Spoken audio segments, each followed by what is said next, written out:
Hi అండి. అంగన్వాడీ పిండి తెలుసు కదా!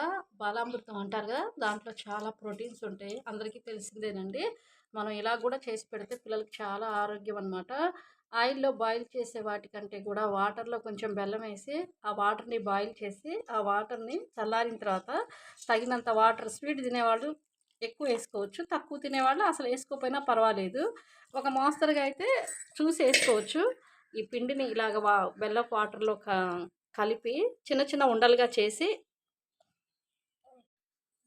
మన ఇడ్లీ కేస్‌లో అన్ని ప్లేట్‌లలో కూడా ఇలా పెట్టి సెట్ చేసుకొని వీటిని ఆ ఇడ్లీ పాత్రలో పెట్టి బాయిల్ చేస్తే ఇడ్లీలాగా ఉండలు తయారవుతాయండి.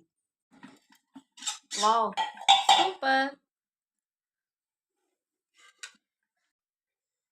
వేడి వేడి అంగన్వాడీ పిండితో ఇలా చిన్న చిన్న ఉండల్లా చేస్తే పిల్లలకి ఎంతో ఆరోగ్యకరం. ఇది మీరు కూడా చూసి ట్రై చేయండి. మీ పిల్లల ఆరోగ్యాన్ని పెంచండి. ఈ వీడియో నచ్చితే లైక్ చేయండి, షేర్ చేయండి, సబ్స్క్రైబ్ చేయండి. Thank you.